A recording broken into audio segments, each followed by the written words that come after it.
Bien, bonjour les amis, bonjour à tous. Alors les amis, je voulais vous faire voir un petit peu les quelques modifications que j'ai fait dans la serre et les quelques améliorations. Voilà, alors la première amélioration que j'ai fait, c'est que j'ai refait un peu le système de rotation de la girouette en utilisant tout simplement un roulement de vélo. Alors vous voyez, roulement de vélo avec 2 Colson tout simplement, hein. Et bien sûr vous enlevez tous les rayons, bah, c'est un vieux roulement, hein. Mais alors vous passez le boulon à l'intérieur, quitte à limer un petit peu. Vous n'oubliez jamais de graisser parce que c'est aux intempéries, mais je vous rassure, ça tient pendant des années, hein. Voilà, donc un roulement de vélo, là c'est vraiment le top sur un tube d'aluminium, hein. Voilà les amis, donc pour ce qui est de la petite modification, alors ça permet ainsi vous connaissez la direction du vent.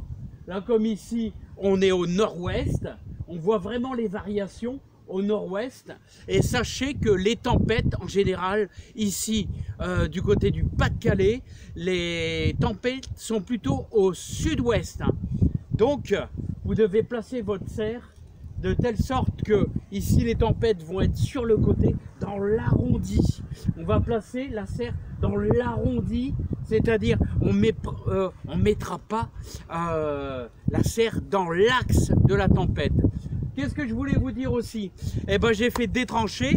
Alors je vais vous faire voir ces fameuses tranchées. Ça permettra ainsi de placer votre bâche. Vous voyez, de chaque côté, hein, sur à peu près 30 cm, on a creusé et la bâche va pouvoir se placer et essayer de la tendre un petit peu, hein. Voilà, on peut aussi mettre des boudins là de protection pour dire d'avoir le minimum de contact contre la ferraille, mais la ferraille est arrondie. Je vous dis, c'est pas obligatoire, hein. Alors vous faites bien sûr votre tranchée, bien sûr, de chaque côté, hein. Voilà, et comme ça on pourra rabattre la terre dessus. Voilà, autrement dit, la bâche, on va simplement la faire descendre, voilà, et la faire remonter comme ça. Je vous réexplique un petit peu. On fera descendre votre bâche et on la fera remonter et on passera la terre au-dessus. Voilà, donc là vous connaissez un peu le principe. J'essaierai de vous faire voir ça au mieux, hein. Bon, bien les amis, il y a toujours un tout petit peu de vent, mais on a un peu de bruine. Et je vais vous dire, c'est très très bon pour les semis, tout ce qui est bruine là, hein. Très très bon pour avoir quelque chose de super, hein. Alors les amis, ce que je peux vous conseiller, c'est que une journée très humide comme aujourd'hui, il n'a pas arrêté de bruiner. On est proche de 10 degrés. Eh bien, vous sortez tous vos semis, vous sortez tous vos petites plantules, vos petites tomates, même si elles se raclaquent comme ici, elles se raclaquent parce que les gouttes font que justement c'est lourd et donc forcément elles ont tendance à se raclaquer un peu. Mais toute cette eau de pluie leur fera vraiment, ça sera bénéfique. Vous allez voir qu'elles vont pousser mieux, parce qu'une bonne eau de pluie, il n'y a rien de mieux, hein, pour vos plantules là. C'est pas grave, délicatement on va les redresser. Voilà. Alors vous avez remarqué, j'ai sorti les poivrons, j'ai sorti les melons, les petites salades en semis, ainsi que les salades, ainsi que les petites tomates Stupis. Voilà. Et donc les 40 pieds de tomates, vous avez vu, elles ont tendance toujours, dû au manque de lumière, filer un peu et elles s'allonger. Ça c'est typique, ça c'est dû au manque de lumière. Alors, ça c'est terrible, hein. Il faudrait pouvoir les sortir vraiment tous les jours. Mais bon, c'est très très difficile, hein. Je vous dis, franchement, il faut être présent, hein. Bon, on n'est pas toujours présent tous les jours, hein. Tout le monde, les gens vont travailler, donc c'est pas facile, hein. Voilà. Mais c'est pas grave, on les rattrape un peu parce qu'on va les réempoter, on va dire, une deuxième fois.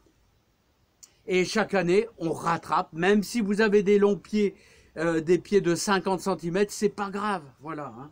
On utilise les moyens naturels en mettant des grands pots, on les incorpore jusqu'au fond, et puis voilà. Hein. Et on aura quand même de bonnes tomates. Hein. Bon les amis, donc un peu de bruine, rien de tel pour... regardez, j'ai sorti même, je vais vous faire voir ça, la bouture de géranium, et regardez toutes les tomates. Alors là, regarde, dû à la pluie. Hein. Alors vous avez vu l'allongement?